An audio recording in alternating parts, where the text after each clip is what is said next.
La vie matérielle de Marguerite Duras. La vie matérielle, c'est un recueil de fragments publié en 1987. Ce sont des textes courts qui mêlent autobiographie et récits personnels. On y retrouve la puissance littéraire de Marguerite Duras, cette capacité à nous embarquer dans son univers grave, parfois plein d'humour, mais aussi poétique. La maison. La maison, c'est la maison de famille. C'est pour y mettre les enfants et les hommes, pour les retenir dans un endroit fait pour eux, pour y contenir leurs égarements, les distraire de cette humeur d'aventure, de fuite qui est la leur depuis le commencement des âges. Quand on aborde ce sujet, le plus difficile, c'est d'atteindre le matériau lisse, sans aspérité, qui est la pensée de la femme autour de cette entreprise démente que représente une maison.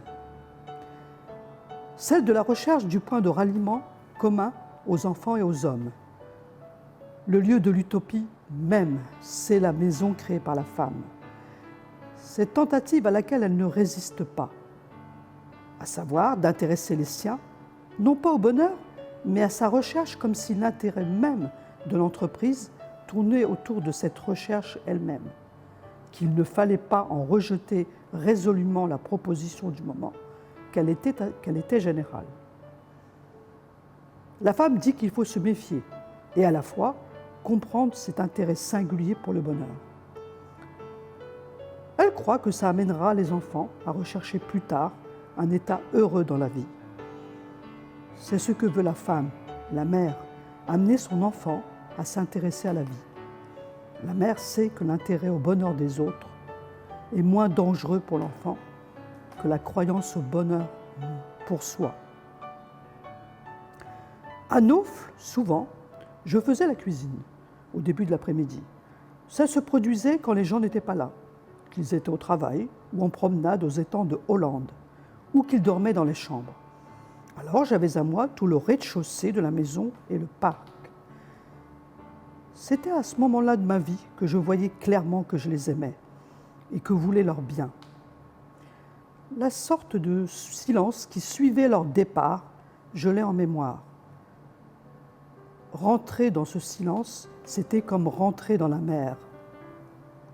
C'était à la fois un bonheur et un état très précis d'abandon à une pensée en devenir.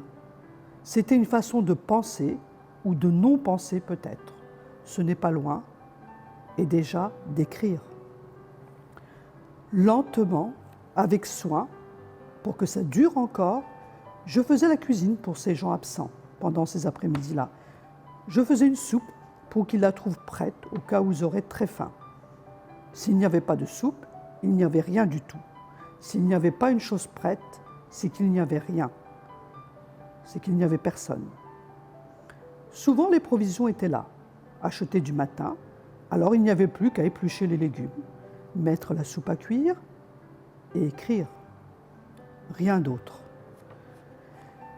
J'ai pensé très longtemps à acheter une maison. Je n'ai jamais imaginé que je pourrais posséder une maison neuve.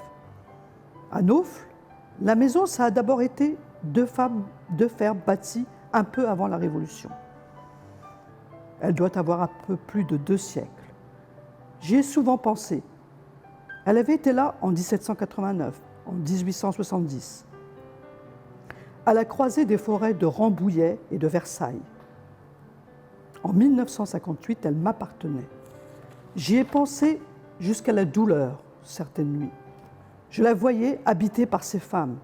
Je me voyais précédée par ces femmes dans ces mêmes chambres, dans les mêmes crépuscules. Il y avait eu 9 générations de femmes avant moi dans ces murs.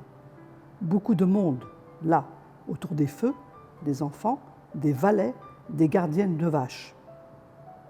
Toute la maison était lissée, frottée aux angles des portes, par le passage des corps, des enfants, des chiens. Ce sont des choses à quoi les femmes pensent beaucoup, des années, et qui font le lit de leurs pensées quand les enfants sont petits. Comment leur éviter le mal? Et cela, pour presque toujours n'aboutir à rien.